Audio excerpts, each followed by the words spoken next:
Welcome, everybody. Welcome to our inaugural quarterly roundtable, where we will talk about data management hot topics. The topics that we're going to focus today will be related to chapters 1 through 4 in that book. So if you're interested in that, and those topics are data management, data ethics, data architecture, and data governance. So we're going to focus our questions on that. Let's go around the table and have our panelists introduce themselves real quick. And I'll start with Bob. Hi, everybody. Thank you for taking time out of your schedule to sit through this session. My name is Bob Seiner. I am the president and principal of KIK Consulting and Educational Services. KIK stands for Knowledge is King. It's not my initials. My initials are BS. I didn't want to call myself BS Consulting. You may recognize my name because I talk a lot about non-invasive data governance. So I'm happy to join an esteemed panel, and John and Nicole as well. Thank you for having me. Katrina? Hello, everyone. I was just reflecting, my initials are KI, so that's interesting. My name's Katrina Ingram, and I run a social enterprise called Ethically Aligned AI, where I work on a lot of ethical issues related to data, related to artificial intelligence. I'm based out of Edmonton, Alberta, Canada, and I'm excited to join the panel today. And Willem, welcome. Thank you, Don. Hey, everybody. My name's Willem. Nice to be here, and thanks for having me on. I lead at ZS Associates. I lead the data advisory services around data strategy and data governance. So done a ton, and the DAMA book has been a reference guide for me in the past as well. Yeah, practically spent all my working life in strategic data enablement and well over 100 programs trying to help some of the more complex companies on this world to help make a difference. Great, thank you. So just for everyone's awareness, it'll be somewhat conversational in nature. I'll pop a question out and then we'll get the point or perspectives from each of our panelists on that particular question. Just go around. I may not pick on the same person in the same order each time. So we'll just pop a question out there. I'll direct for them to lend in a perspective or a point of view. And then we'll just keep it going with maybe follow-ons or a deeper dive if we need to. And then we'll go on to another question. So just to get everyone's expectations as to how we're going to flow today. We'll start in the data governance sphere, since most of us have that lens on. With an increasing focus on data privacy and data protection regulations worldwide, how should organizations adapt their data governance practices to ensure compliance without limiting data-driven innovation? And I'll throw that out to Katrina to start. Oh, wow. I was hoping you were going to throw it out to Bob. So just to give you a little bit more of a sense of how I got into this work, it was in a very unusual way. I didn't start out as a data professional. I came into realizing that data governance is important because I started with AI. So I started out in this area of AI, responsible AI, what's going on with AI. That led me to data governance. Data governance is super key to all of these other bigger things that we want to do with data. Regulations are always interesting because they take a long time to become regulations. And sometimes the things that they speak to aren't necessarily filling the gaps of how we want to use data right now. Just backing up to the fundamentals, I do not believe that you can actually get to responsible AI or ethical considerations without data governance. It's like this foundational element. If we were building a house and you said, I just want to start building all the walls and all of this stuff, but I'm not going to build the foundation, I would be really concerned for you and your house. And that's how I think about data governance. They're like the floor, the things that we have to do to have that solid foundation. So I'll stop there and let others weigh in. Also, as far as like compliance, only because compliance is forcing them to, in some cases. Some will be more proactive, but some cases that regulatory vector over you is going to force you to really think about those foundational elements you mentioned. So let me kick it over to Willem, see if he wants to add into that. Yeah, for sure. So certainly some that would echo the things that Katrina had mentioned. The two things that I would notice, one is in your question, how do you drive compliance with these regulatory requirements, these principles, without limiting innovation? Within the question, there's almost this kind of perceived, if I do one, I'm probably going to hit the other. In the extreme, there's probably some truth in that. If you were to open up all data to everybody to do things same day, same data stores, that would probably eventually possibly open you up to risks from a privacy and compliance perspective. And the same thing the other way around. If you were to lock things down completely, innovations is going to be very hard. If you think about some of these foundational components that Katrina was talking about, like building that house, they actually do help you do a lot of the things in both spheres. So if you do certain things about what data do we have, where does it live, what's its classification, what are appropriate use cases, and you do that in a general sense, not just to respond to a inquiry from a regulator,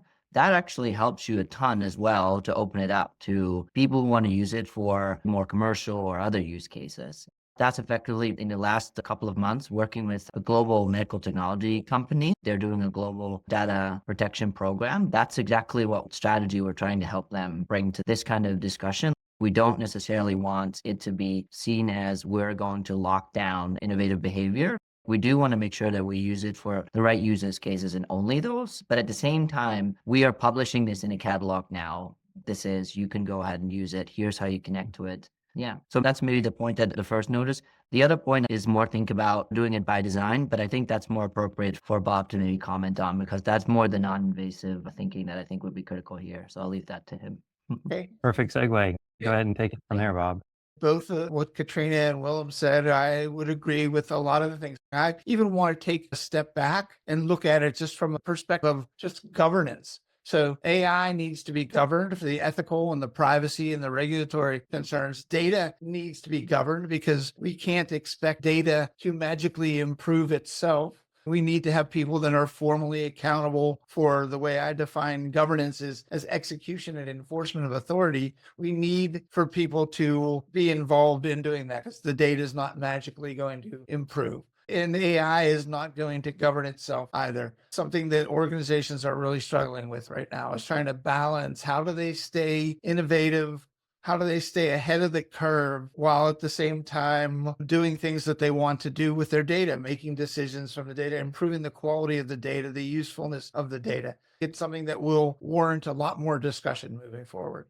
That almost naturally segues into what was my next question. Actually, maybe the next two questions. The next question was, how does data governance support AI and advanced analytics initiatives? And what best practices can organizations follow to maintain data integrity and trust?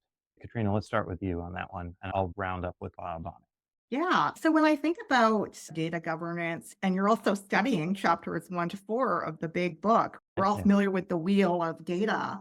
And I think about that a lot in the context of AI. So I think a lot about starting out with planning. What are we trying to do with this data? What are our objectives? And how does that supporting integrity and trust? So we're bringing in these questions. And then how are we collecting that data? How are we making sure that we're maintaining these ideas of integrity and trust all the way through that wheel? So if I were going to place AI in that wheel, I'd place it down in processing. You're coming to this point where you have data. So when I talk to data scientists, a lot of times they're not involved in that front part. They're not involved necessarily in collecting the data, where the data comes to them, and then they do their thing from there. And so I think about data governance holistically. If we look at that whole set of parameters in that data wheel, and we think about the importance of data governance, all of that, every single one of those touch points can tie back into integrity and trust. What do you think, Willem? Yeah, for me, how can data governance enable AI and analytics? No data is no AI. It's a lot of the algorithms, a lot of reports. If the data is not great, the results are not great. It becomes everybody with this craze of generative AI makes any outcome looks elegant. It even makes it a little bit more tricky than a little bit more specific other AI models that are still out there. That for me is the number one way that it could help enable it. The good news is, especially also referring to Dama and how you do good data has not really changed, right? It's just a new craze. It's a new kind of level of importance and sense of urgency that's there, but it's a very age-old concept of ownership, of defining your data about all these different components. They haven't changed. And so it's really actually just more a re-emphasis of all of these. And so that's what we're seeing with a lot of clients now as well. They may be reaching out because it happens to be a new use case they're trying out, but it's actually age-old problems that we're trying to solve. Now we can talk about turning this relationship around. Like a lot of AI can actually help you do some of the data ownership and data management better too. Maybe that's a future question, but that's at least for me how I see the relationship there. I hadn't really thought too deeply about it, how AI can be an assistant to you in your data governance activities and how you drive stewardship, maybe some of the automation of tasks around data governance that could be employed there. So I find that very fascinating. I was more thinking of AI as their own individual use cases, how I'm going to employ AI to advance my business initiatives from a business use case perspective. And then how does data governance play into that, right? So if data is a foundational element, which I agree with you, and you have proper governance and standards and stewardship models put in place, you should see decent results out of your AI use case. Otherwise, you do run the risk of it just spiraling off and maybe giving you bad advice, right, out of your AI use cases. So yeah, let's kick it over to Bob. I think that we're foolish if we don't use generative AI as a tool to help us to do data governance and data management better. I think that's another conversation for another session at some point, because it's really not just how are we using AI to benefit the business? How are we using AI to benefit ourselves? And I think that's going to ultimately going to be built into data management practices and data governance best practices. So John, the question was really around the best practices. I start with best practices with a lot of the organizations that I work with. And the best practices are typically focused around standing up a formal data governance program. And so now with the conversations I'm having with federal government clients and other clients, the data has to improve the quality, the accessibility, how it's compliant. The number one best practice is that organizations have to be purposeful and intentional in how they are implementing data governance, and that they can't expect that the data is just going to govern itself. My first best practice has always been that senior leadership support, sponsor, and understand what the heck it is that we're doing. Because if they don't, then we're going to be at risk. Now I'm thinking that even to get to the point where we can get our senior leadership to support, sponsor, and understand what we're doing, there needs to be an intentional effort to do that. And in many organizations, until they wake up to the idea that they need to have that intentional effort, I think a lot of the other aspects of it are just going to become informal like they've always been. Right. Well, if they take a serious lens on corporate governance at the highest level, the C-suite's always interested in just the compliance aspect of it to keep themselves out of trouble. Data governance just becomes another articulation point to get to the root of some of the foundational elements that all of you have talked about. And that drives understanding of data integrity. What does that mean for you in the outcome of various business cases? And then that builds nothing but trust, right? So when you see good results coming out of your data experiments, and I'll put that loosely, experiments, then you're going to build that trust factor that goes along with it. And you just iterate on top of that. You can still continue to expand on your governance. And as AI use cases start popping, you can just leverage that trust in your governance group to then expand upon. I just want to build on that point, John, because I think this is super important, this idea of trust. So if you think of trust by itself as the goal, there are people out there that you shouldn't trust. Con artists want you to trust them. The real goal is trustworthiness. And so what you need to do is act in ways that are trustworthy. Trust will be an outcome of that. And I think what you just said really nicely exemplified this idea of doing things in a way that builds trust, and then data governance is a part of that. So I think that's a really important distinction when we think about this idea of trust and what we're really trying to do. Is reliability a good term for that when we call trustworthiness? Reliability in the direction of where you're trying to go and what we're trying to achieve? Would that be the right term to coin for trustworthiness there?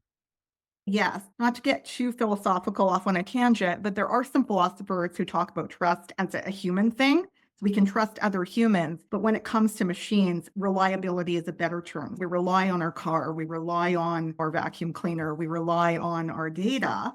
Though colloquially, I think we frame it as trust, right? But if you want to kind of get into the nuance and fine grains of it, I think you could very much say that.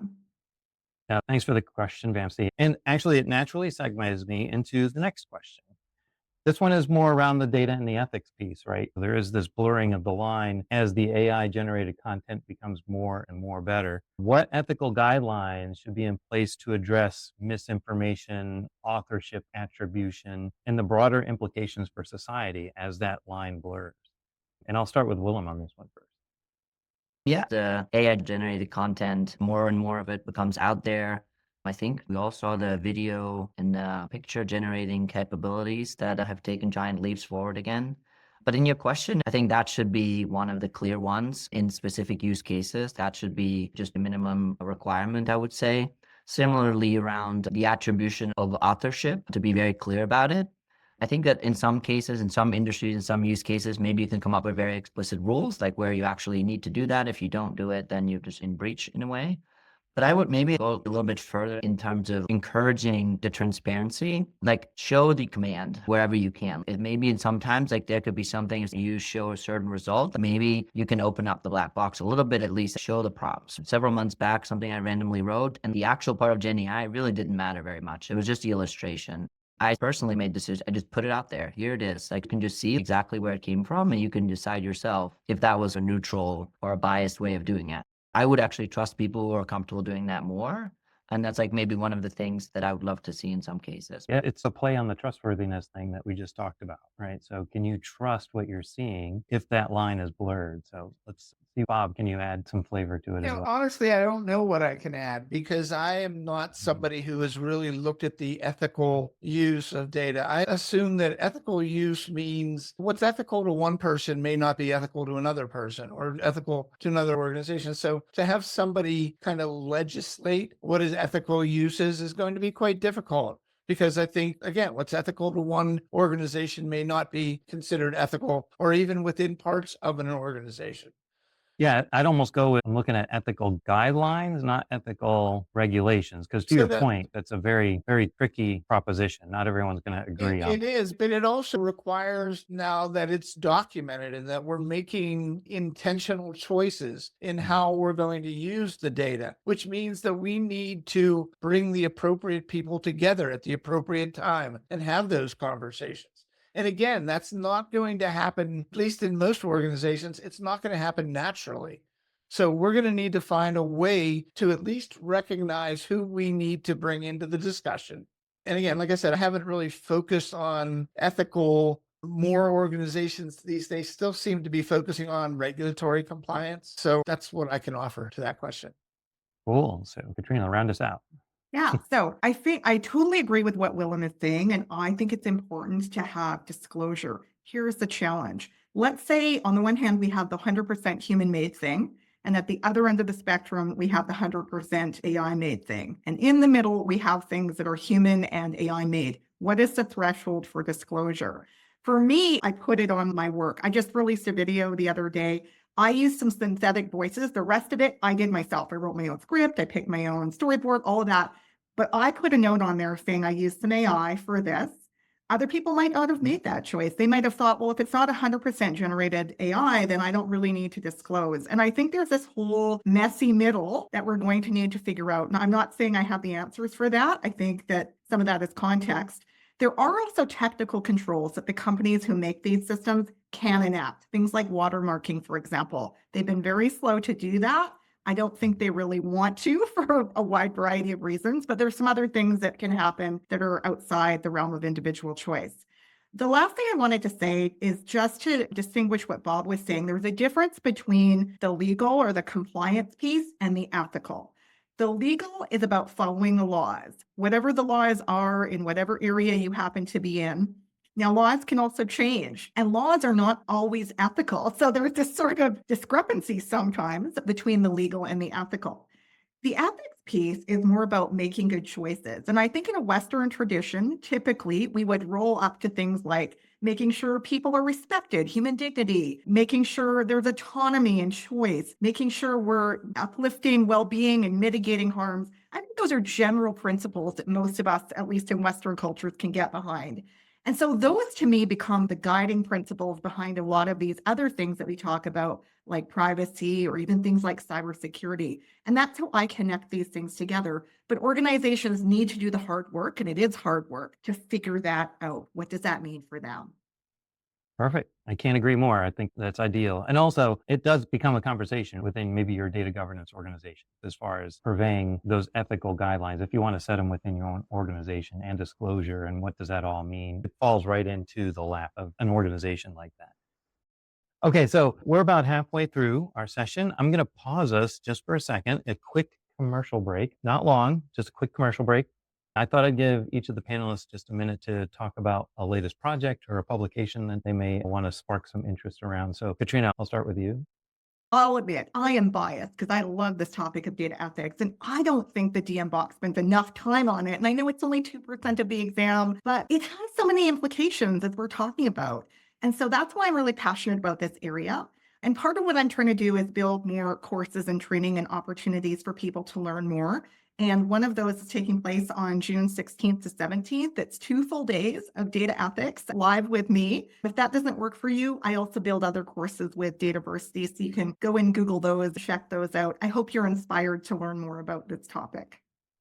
Wonderful. Thank you. I'm definitely planning on attending if I can. So Bob, how about I kick it to you? What do you got? Well, first of all, I wanted to say, Katrina, I'm really glad that somebody is focusing the way that you are focusing on data ethics, because I think it is really important. And if it's only a really small percentage of the DM block, maybe that should change. So I think that having people like yourself talking about it will help do that.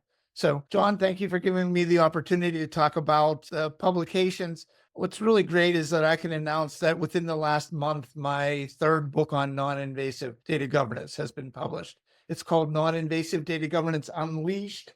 This book focuses on empowering people. It's really focusing on the human aspect of it, empowering people to govern data and AI. So you'll find that a lot of it is truly focused on the people aspect of data governance. The first book was just called Non-Invasive Data Governance. The second one was called Non-Invasive Data Governance Strikes Again, because it had to have struck once in order for it to strike a second time. And I've got several interesting clients that I'm working with. One of them is in the federal government space here in the US. And if you're in the US and you're keeping track of the news, you know that it's a pretty depressing sight. So I am really helping to focus on taking a more of a kind of a stealth approach to data governance. And if you're connected to me on LinkedIn, you'll see that I wrote an article just last week on stealth data governance. How do we do it under the radar so that we're not drawing attention to ourselves? So I expect to be focusing more on how do we help people in the government space, in other industries that are focusing on becoming more efficient and effective, helping them to build data governance into what they're doing rather than having do a dog and pony show and go tell everybody that, hey, we're doing data governance. So Right. And it's not superfluous, it's integral to your organization. Correct. and you're already governing. So you got to start with a concept of you're already governing. You're just doing it informally. And because it's informal, it's inefficient and ineffective. And if we can formalize what is informal, we will be a good step towards where we need to be in terms of being governed. So thank you for letting me talk about that. Certainly. Yeah. So Willem, any special projects? Anything you want to highlight? So what I happen to have done, somewhat maybe fortuitously timed with the discussion here, is I looked at, let's say, these over 100 programs that I've been part of over the last couple of years, specifically around mobilizing and activating a data governance organization. I love it for many different reasons. The DAMA book, the framework, the components. But what sometimes I found hard is it's a lot, right? There's a lot in there. Some of it you need, some of it you don't need. They want to be practical. Like, how do I actually do some of these things? Where do I start? And so when I start to realize across medical technology, retail, insurance, banking, some public sector, came back to trying to get this one visualization that you can use over and over again. So any new person who is starting to be engaging on this journey with them, like, what's that visual? And it actually turned out that it's surprisingly consistent. Some things may change, like how you would do it, how you would focus it, exactly what tool you have. But the number one visual that I personally use to kind of get people onto that journey is relatively consistent. I published a piece on that. And so if any of that's of interest to you or want to talk to me about that, feel free. Fantastic. Yes, I do follow you on LinkedIn and I'm often peeking at whatever you publish. It's very interesting. I love the visuals too. It simplifies the conversation, but it offers enough information that I can go deeper on any one part of it. So yeah, I appreciate that. Excellent. Thanks. And Leo, I see your hand is raised. You have a question with regards to which one? My question is actually with regards to the AI bit about AI ethics and what Katrina was saying earlier. So, when you're thinking in the background and then something just pops up, because like AI is something, then data is something. So if you're in an organization where you have to roll out a lot of trainings, you have to ensure that people understand the difference between data literacy, AI coming in. So how do we marry it, or is it distinctive? Yeah. So for me, they're interconnected. I don't believe that we can really have real AI literacy without data literacy. So people who are trying to do AI governance and AI literacy without spending time with data, I think it's going to be a failure, first of all. And it goes back to what Willem was saying. It relates to how we build AI solutions today. And it really starts with data. Data is this critical input. And then we apply the machine learning algorithms to it, the models and so forth, and all that computation that we need to make it work. Those are like the three big ingredients that go into modern AI systems. Data is so integral to that. Data can also drive what algorithmic choices you can or cannot apply, and it will drive which direction you take your project. And so these things to me are fundamentally connected. And that's why a lot of the work that I do, I very much spend some time always talking about data. So these things all interconnect. I hope that answers your question, Leo. Super. Perfect. We're going to take a little bit different tack with our next question. So diving back into our question, how can organizations balance the need for centralized data governance with growing trends of decentralized architectures, such as using data mesh or a data fabric? And I'll go to Willem first. That is perfect to do those at the same time. So if you have the right infrastructural ingredients that help you do a couple of things, this concept of a data asset or a data product where a couple of things come together. It's not just about it being data that other people need. There are certain dimensions to it that drive the reusable data asset. That involves an owner, it involves trust, it involves interoperable, all of these different things. And so this exact type of architectural kind of blueprint is actually helping you do both because you have a central way of defining how you do that. You would not want to do people across your organizations to reinvent the wheel around how they develop trust, how they do data quality, all these types of things, how they interoperate with the rest of the company. But then specifically because you are using this mesh type thinking, potentially, like these domains and these assets sit in domains. That's where a governance layer can come in, and you can come with a domain-driven model where they sit in federated parts of the organization where they have a bounded context that they understand what data they have, they understand what kind of their consumers are, and they can manage it as such. And so that's where some central direction, guidance, and enablement, you actually push the ownership where you want it to be anyway, which is kind of in the respective creating or transforming business processes. So that's actually very much an enabling factor. Perfect. Maybe Bob can add to that. Know what I can add to that, because all of the words that popped into my mind that I wanted to use, Willem has already used them. It's great. I think the way that you spoke about it was quite to the point. And what I was going to focus on, because I'm really not a data mesh, data fabric. I understand them. I understand how they're being used, but really focusing on the federated approach and the domain-driven approach. Unless there is somebody that is at least herding the cats in the same direction. Now, that doesn't mean that they have the authority to be able to dictate out to each of the business areas what they must follow, but at least it gives them some guidance to help them to at least govern more consistently across the organization. So I'm thinking that, yes, people think that the centralized approach is necessary, but really, I'm just not seeing anybody these days that has the authority to dictate how to govern across a global organization. So if you don't do it in a federated manner, you're taking a risk that somebody's going to say, well, I hate to say it this way, but who died and made you God? And so that you're telling us that we need to do it this way. No, I think, again, the federated approach is significant in kind of counterbalancing that centralized approach versus the distributed approach of everybody as of a free-for-all and everybody doing what they want. Right. As far as a global organization, I've seen an evolutionary example of that, where the central headquarter base actually set up a global data governance organization, but they weren't dictating the standards and policies executed at a regional or even a sub-regional level were mandatory. There was some autonomous at the regional level, but there was also this global standard to adhere to, right? So you looked up to, here's my guideline from a global perspective. This is how I need to enact it at the regional or sub-regional level. And that seemed to have some balance. And it also generated the conversation. At least they were talking, right? So from a data governance office perspective, a loose term there, they were talking with each other. I think you nailed it because you used the words, we're going to tell you the what, we're not going to tell you the how. Right. Correct. And depending on how important this is to the organization, the what could be very substantial. But we're not going to dictate to you because we're not in a position of authority to tell you how to do things.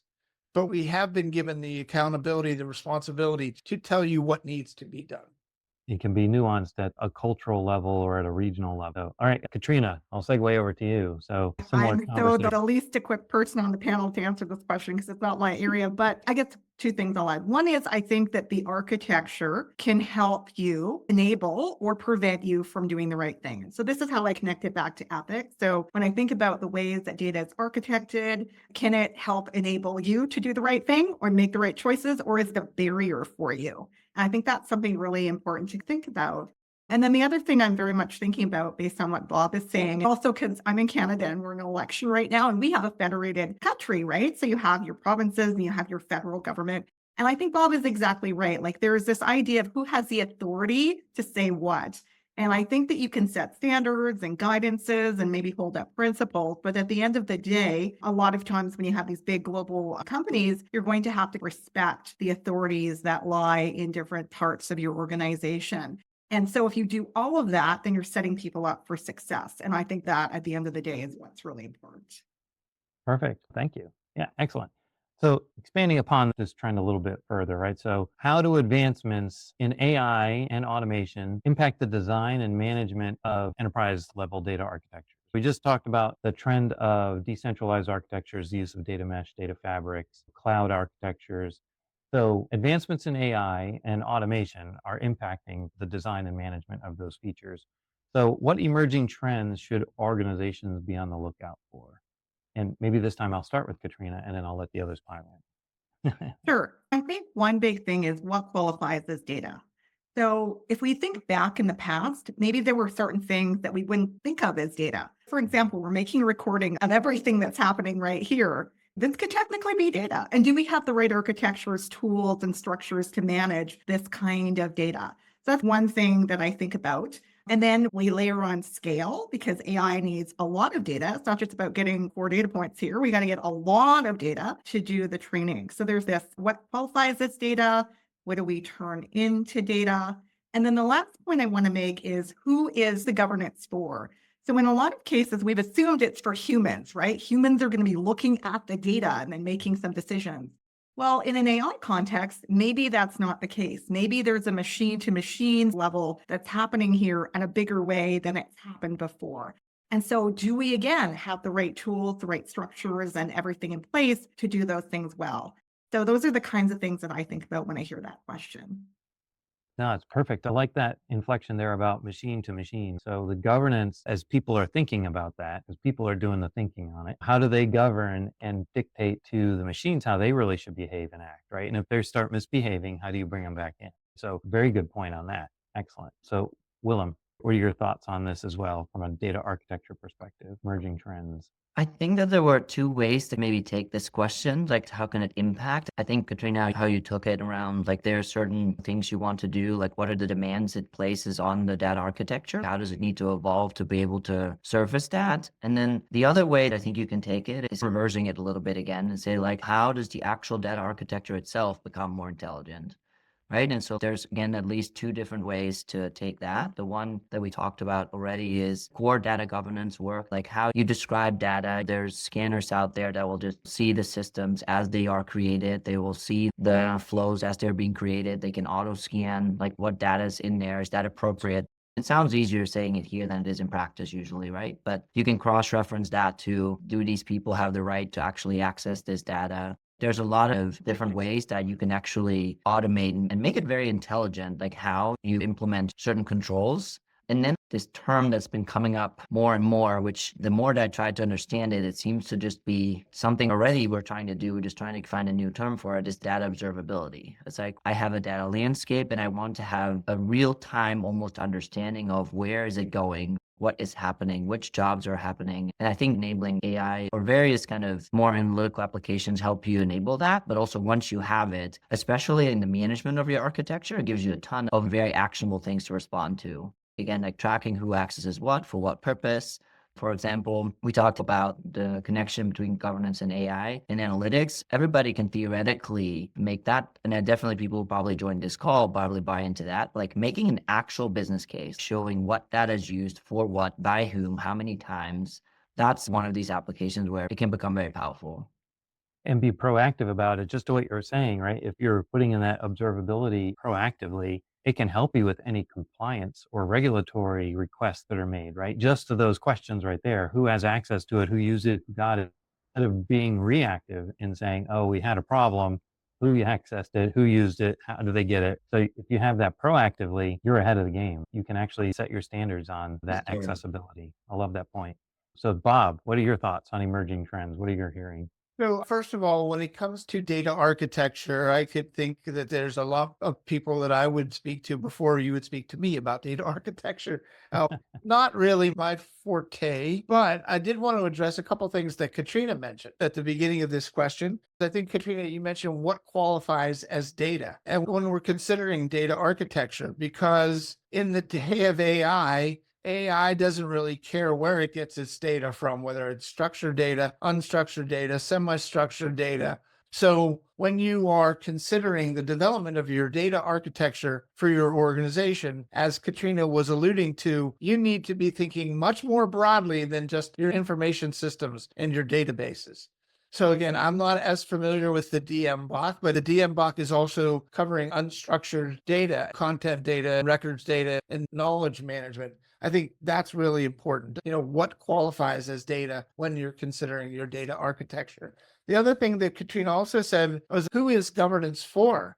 John, you had an interesting comment, which is, if we just leave the machines to make the decisions based on the data and there's no human element involved, how do we even know when to start to rein them back in and start to add more of the human element? And I think you're seeing more and more of that. It is more machine to machine, and machines are making decisions based on the data.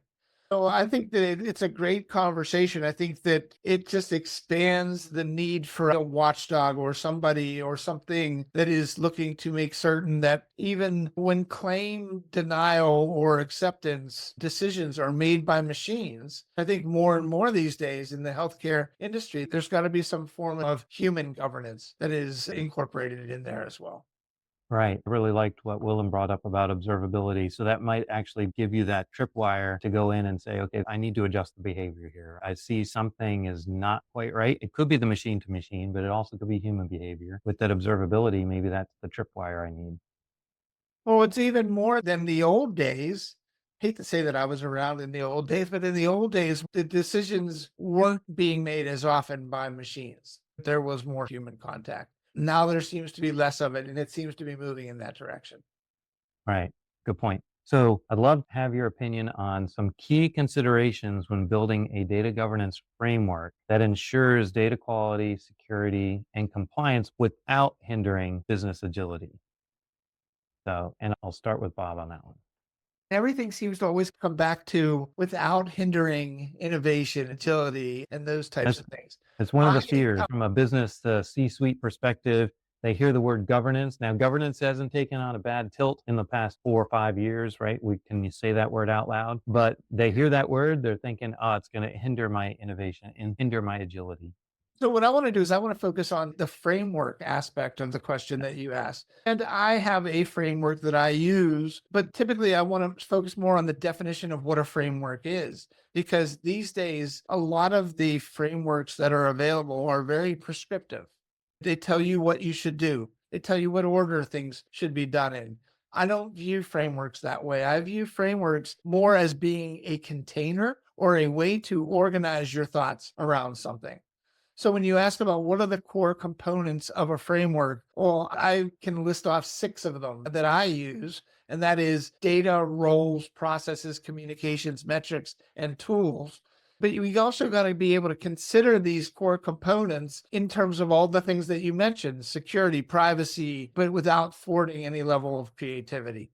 So I think that's really the most important thing, the core components. Every organization should consider what is core to them.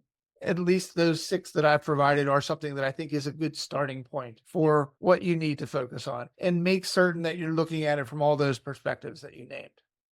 Right. Perfect. From a framework perspective, we're providing a framework for them to operate. So it allows them some leeway, go this way or that way.